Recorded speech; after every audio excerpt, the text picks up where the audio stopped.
Sabato 24 maggio, Santi Donaziano e Rogaziano martiri.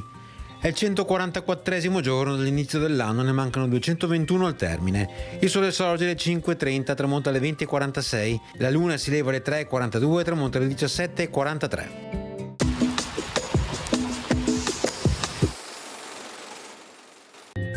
Il comune di Arquà invia in dono al comune di Padova una costola di Francesco Petrarca, tolta dalla tomba del poeta in occasione dei lavori di restauro. Nel luglio del 1855 Padova restituirà l'insolito dono, chiedendo che la costola fosse degnamente rimessa assieme ai resti del poeta.